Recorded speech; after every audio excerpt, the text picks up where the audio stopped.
یہ غفلت کیوں آئی ہمارے دلوں میں, ہماری بستیوں میں؟ یہ غفلت کیوں آئی؟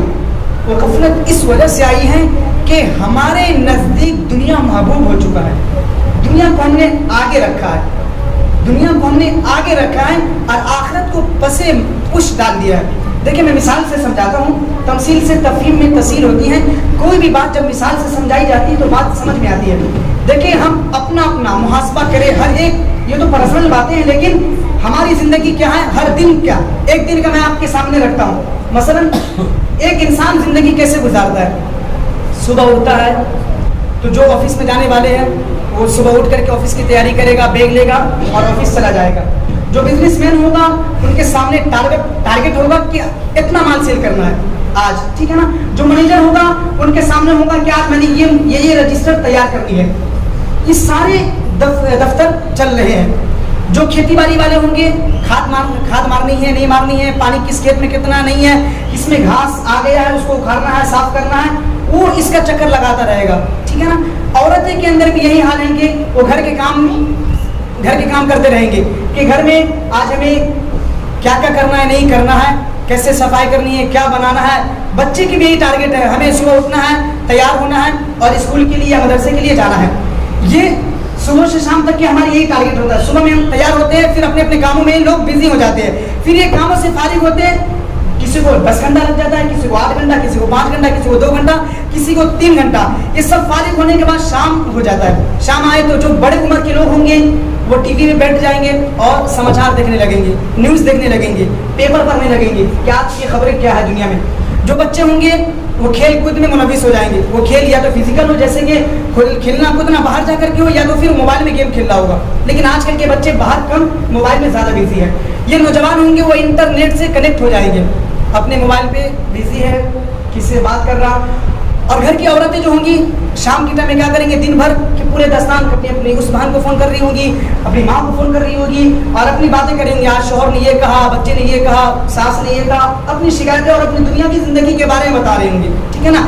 یہ ہمارے ایک دن کے ٹارگٹ ہے. جو بزنس مین ہے اس کے بھی ٹارگٹ ہیں, جو کام کرنے والے مینیجر ہیں اس کے بھی ٹارگٹ ہیں, جو کھیتی باڑی والے اس کے بھی ٹارگٹ ہیں, عورت ہے, بچے ہیں, نوجوان ہے, سب کے ٹارگٹ ہے کہ ہمیں ہر دن اٹھ کے یہی کام کرنی ہے, یہ کام کرنی ہے. 24 گھنٹے میں ٹارگٹ بنائے ہوئے کہ ہمیں یہ کام کرنی ہے.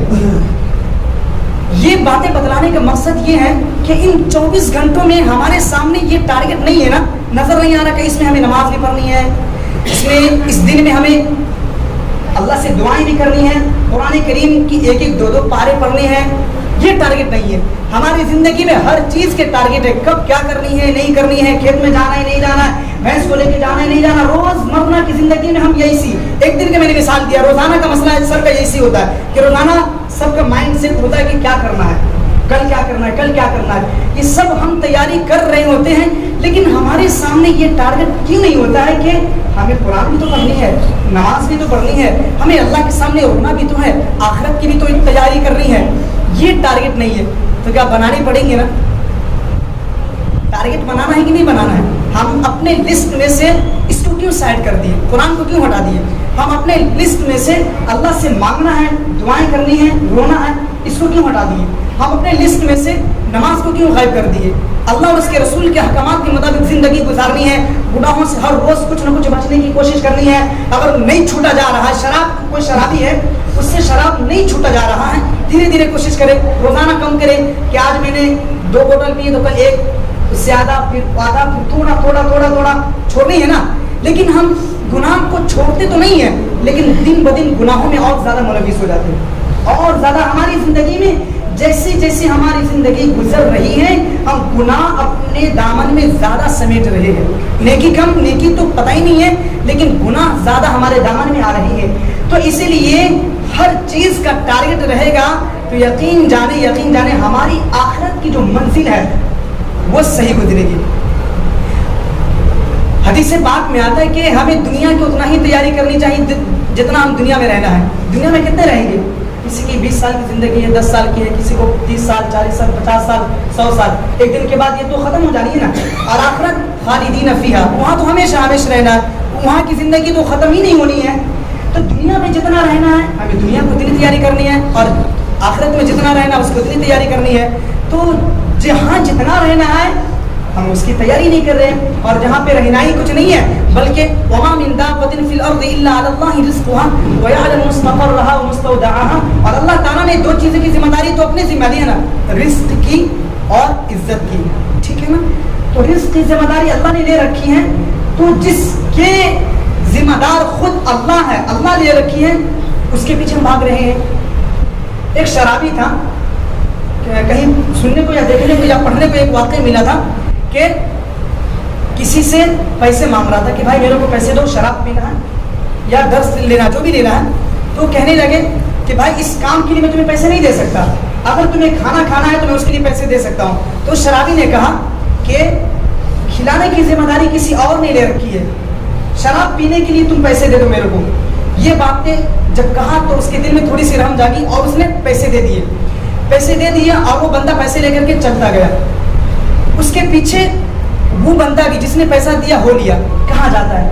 دیکھیں کہ ایک شادی ہال تھا اور وہاں پہ کھانے کھلائے جا رہے تھے، اور عموماً ایسا ہی ہوتا ہے کہ مرد جہاں پہ کھانا کھا رہا ہے تو وہیں سے ہر جگہ کھانا تقسیم ہو رہا ہوتا ہے، عورت کی طرف بھی اور مرد کی طرف بھی، تو وہاں سے مرد لوگ کھانا لے کر کے عورتوں کے اس میں پنڈال میں لے کر کے جا رہے تھے۔ تو راستے میں ایک لے کے آ رہا تھا کاپ کے اندر ایک پیالے کے اندر کھانا بریانی، اور آتے ہی راستے میں وہ گر گیا، ٹھوکر لگی اور بریانی سارا گر گیا، کچھ بچ گیا تو اس نے وہیں پہ اس کو گرا دیا۔ یہ شرابی گیا اور وہاں پہ جا کر کے کھانا کھانے لگا، مزے سے خوب مزے سے کھانے لگا۔ تو اچانک جب اس نے نظر ادھر اٹھائی تو دیکھا کہ وہ بندہ جس نے مجھے پیسہ دیا میرے سامنے کھڑا ہے، تو وہ کہنے لگا، وہ شرابی کہنے لگا کہ وہ اللہ کھلاتا تو مجھے روز برتن کے اندر ہی ہے، پلیٹ کے اندر ہی ہے، لیکن تھوڑی ان دنوں اس سے انبن چل رہی ہے، اسی لیے آج یہاں پہ کھلا ایسے کھا رہا ہوں، لیکن روزانہ مجھے وہ کھلاتا ہے برتن میں ہی، لیکن تھوڑی میری ان کی انبن چل رہی ہے، اس لیے میں ایسے کھانا کھا رہا ہوں۔ لیکن وہ شرابی کہنے لگا وہ کریم اتنا ہے، وہ کریم اتنا ہے، میں کتنا بھی گناہ کر لوں، کتنا بھی گناہ کر لوں وہ بھوکا نہیں سلاتا ہے، کتنا بھی گناہ کر لوں وہ بھوکا نہیں سلاتا ہے۔ اس شرابی کا اتنا ایمان ہے، وہ شرابی جو نماز نہیں، روزہ نہیں، نیک اعمال نہیں، اس کا اتنا ایمان ہے کہ کھلانے والی ذات اللہ کی ہے اور وہ بھوکا نہیں سلاتا ہے، کہیں نہ کہیں سے کھلاتا ہی ہے۔ ہم اور آپ تو سمجھدار ہیں نا، کلمہ پڑھنے والے سمجھدار ہیں، شرابی بھی نہیں ہے، اچھے اپنے آپ کو سمجھتے ہیں میں بہت عقل مند ہوں، اور اپنے سے بڑا کسی کو سمجھتے ہی نہیں ہے، ٹھیک ہے نا؟ ہم سب کا یہی ماجرا ہے۔ تو بہرحال وہ شرابی کا اتنا ایمان ہے، ہمارا آپ کا ایمان کہاں چلا گیا؟ ہمارا اور آپ کا ایمان جو ہے نا، اللہ دیکھیے شیطان نے ہمیں اللہ سے غافل کر دیا ہے، قبر کے جو خوف ہے نا اس سے ہمارے دلوں کو نکال دیا ہے، اور دنیا کا خوف، ارے کمائیں گے نہیں تو پیسے کہاں سے آئیں گے، بچے کی شادی کرنی ہے، گھر بنانی ہے، اللہ اکبر، اسی میں منفس ہے، جبکہ یہ دنیاوی زندگی دھوکے کے سامان کے علاوہ کچھ بھی نہیں ہے، کیونکہ اللہ کے نبی صلی اللہ علیہ وسلم نے فرمایا کہ اگر اللہ کے نزدیک اس دنیا کی حیثیت مچھر کے ایک پر کے برابر بھی ہوتی تو اللہ رب العزت اس دنیا سے کافر کو ایک گھونٹ بھی نہیں نصیب کرتا، ایک گھونٹ بھی پینے نہیں دیتا۔ تو اللہ کے نزدیک اس دنیا کی کوئی حیثیت نہیں ہے، کوئی وجود نہیں ہے، کوئی مقام نہیں ہے، نہیں تو کتنے ارب پتی کھڑب پتی کتنے آئے کتنے چلے گئے، کتنے ہیں کتنے آئیں گے کتنے چلے جائیں گے، کوئی پرواہ نہیں ہے۔ تو اسی لیے آخرت ہماری منزل، ہمارا سامنے ٹارگیٹ ہونا چاہیے کہ ہمیں آخرت کی تیاری کرنی ہے۔ دیکھیں دنیا بھی کمانے سے اللہ نے منع نہیں کیا ہے، اللہ نے کہا ہے کہ تم فرض کی پابندی کرو اور نکل لو، اور کہا ہے کہ فجر کی نماز کے بعد اشراق کے بعد تم روزی کے لیے نکل جاؤ، تلاش کرو، جاؤ کام کرو۔ جو گھروں میں سست بیٹھے رہتے ہیں اللہ اس سے ناراض ہوتے ہیں، تو کمانے کے لیے خود اللہ کہہ رہا ہے، لیکن یہ کمانا ایسا نہیں ہے کہ اللہ اور اس کے رسول کو ناراض کر کے کمانا ہے۔ اگر نماز چھوڑ کر کے ہم کما رہے تو یہ کمانا حرام ہے، نماز چھوڑ کر کے ہم کھیت میں کام کر رہے، اذان ہو گئی نماز پڑھنی ہے، کھیت میں کام کریے، کھیت میں کام کرنا آپ کے لیے جائز نہیں ہے۔ اذان ہو گئی ہے، جب اللہ کی پکار آ گئی ہے تو پھر آپ اس کی پکار کی طرف آپ کو پلٹ جانا ہے۔ اور سوچنے والی بات ہے کہ اللہ کتنا کریم ہے، ہم سے کتنا پیار کرتا ہے کہ جتنا اللہ رب العزت ہمیں پکار رہا ہے دنیا کا کوئی انسان نہیں پکارتا ہے، کوئی نہیں پکارتا ہے۔ اگر آپ سے کوئی ناراض ہو جائے، آپ اس سے بار بار ریکویسٹ کرے، معذرت کرے، معافی مانگے، معاف کر دیں گے، بار بار کرے معاف کر دو معاف کر دو معاف کر دو، معاف کر دیں گے۔ یا پھر کوئی اگر آپ سے کوئی بندہ ناراض ہے یا آپ کسی سے ناراض ہے، وہ آپ کو بلا رہا ہو، بار بار بلائے، روزانہ بلائے، تو ایک نہ ایک دن آپ کے دل میں رحم جاگے گا اور چلے جائیں گے. بتائیے اللہ کتنا کریم ہے، ہمیں کتنا بلاتا ہے. ہم ایک نہیں سنتے اللہ کی، پھر بھی روزانہ 5 دفعہ اللہ میں پکار کر کے کہہ رہا ہوتا ہے اللہ اکبر اللہ اکبر، حی علی الصلاۃ حی علی الفلاح. آ جاؤ کامیابی کی طرف، آ جاؤ اللہ کی طرف، آ جاؤ نماز کی طرف. اللہ اکبر، اس اللہ کی طرف آ جاؤ جو سب سے بڑا ہے، جو تمہاری منزل ہے، جو تمہاری دنیا اور آخرت دونوں سنوار دیں گے. ہمیں پکار کر کے اللہ کہہ رہا، کتنا پکار رہا، روزانہ کہہ رہا آ جاؤ یا ایھا الناس ما غرک بربک الکریم. اللہ پکار کر کے کہہ رہا اے میرے بھٹکے ہوئے بندے، کدھر جا چکے ہو، کہاں پھنس چکے ہو، آ جاؤ دہلیز پہ قدم رکھ دو. تو پکار کر کے اللہ کی رحمتیں کہہ رہی ہیں اور ہم عرب غافل ہیں، اللہ سے دور ہو چکے ہیں. تو اسی لیے قبر ہماری ٹھکانہ ہے، وہ آخرت کا گھر ہے، پہلا گھر ہے. اس لیے ہمیں اس کی تیاری کرنی ہے، کریں گے انشاءاللہ. آخرت کی منزلوں میں سب سے پہلی منزل جو ہے نا وہ کون سی ہے؟ قبر کی ہے. اس لیے اللہ والوں نے کہا کہ دنیا کام کی جگہ، قبر آرام کی جگہ اور آخرت انعام کی جگہ. تو دنیا میں ہم محنت کر لیں، نیک اعمال کر لیں تو قبر میں ہمیں آرام ملیں گے. اور جب قبر سے اٹھائے جائیں گے منہا خلقناکم وفیہا نعیدکم ومنہا نخرجکم تارۃ اخری، جب دوبارہ قبر سے اٹھائے جائیں گے پھر آخرت میں پہنچیں گے تو وہاں ہمیں اللہ انعام دیں گے، انعام سے نوازیں گے. اور دیکھیں دنیا کمانا کتنا مشکل ہے. انسان پوری زندگی کماتا ہے، مشکل سے ایک گھر خرید پاتا ہے، مشکل سے دو تین روم بنا پاتے ہیں، مشکل سے، اور اس میں بھی قرض میں مبتلا ہو جاتے ہیں. جب گھر بنانے کی باری آتی ہے تو زندگی بھر کی کمائی لگ گئی. آخرت کمانا کتنا آسان ہے. ایک حدیث پاک میں آتا ہے اللہ کے نبی صلی اللہ علیہ وسلم نے فرمایا کہ جو بندہ ایک مرتبہ سبحان اللہ کہتا ہے، جو بندی ایک مرتبہ سبحان اللہ کہتا ہے، اللہ تعالی جنت میں اس کے لیے ایک درخت لگا دیتا ہے. اور وہ درخت اتنا بڑا کہ اللہ کے نبی نے فرمایا اس کے نیچے سے عربی نسل کا گھوڑا تقریباً 70 سال تک بھی دوڑتا رہے گا تو اس کے سائے ختم نہیں ہوں گے. کتنا آسان ہے. ایک مرتبہ سبحان اللہ کہیں گے، اتنا بڑا درخت لگا دیا جائے گا، اتنی بڑی اتنا بڑا انعام ملے گا، اتنی بڑی جنت ملے گی. اللہ اکبر. ہمارا کھو رہے ہیں نا، دنیا کے چکر میں پڑ کے آخرت کو بھی تباہ کر رہے ہیں، دنیا بھی تباہ کر رہے ہیں. نہ صحیح سے دنیا ہماری ہے، نہ آخرت کی طرف ہم صحیح سے آ رہے ہیں. تو کیا فائدہ ایسی زندگی سے؟ نہ خدا ہی ملا، نہ وصال سلم، نہ ادھر کے رہے نہ ادھر کے رہے. ہم کچھ بھی نہیں ہے، نہ تو ہمارے پاس دنیا ہے نہ تو ہمارے پاس آخرت ہے، کچھ بھی نہیں ہے. تو اسی لیے اپنا محاسبہ کرے، معاملہ کرے، جائزہ لے اور آخرت کی تیاری کرنا شروع کرے. آخرت یہ ہمیشہ کی جگہ ہے. دیکھیں حدیث پاک میں آتا ہے کہ جنت میں جو زمینیں ہیں نا، جیسے یہ زمین خلا ہے، ایک صاف ستھری زمینیں ہیں نا، مسلمانوں کی جو جگہ جنت میں ملنے والی ایسی ہے، وہ صاف ستھری ہے، خالی جگہ ہے. وہ بھرے گا کیسے؟ وہ بھرے گا جب ہم نیک اعمال کریں گے تو وہ بھرے گا. ایک حدیث میں آتا ہے کہ فرشتے مومنوں کے گھر بنا رہے ہوتے ہیں، مومن کے لیے گھر بنا رہے ہوتے ہیں، بیچ میں روک دیتے ہیں. تو فرشتے کہتے ہیں کہ گھر کا کام تو چالو تھا، آپ نے کیوں روک دیا؟ تو کہا کہ بندے کا عمل جو تھا وہ رک گیا، اس لیے میں نے اس کو بھی بند کر دیا. تو مٹیریل ختم ہو گیا ہے. تو ہمارا اگر چاہتے کہ جنت میں سونے جواہرات کے گھر تیار ہو تو یہاں مٹیریل تیار کرنا پڑے گا نا.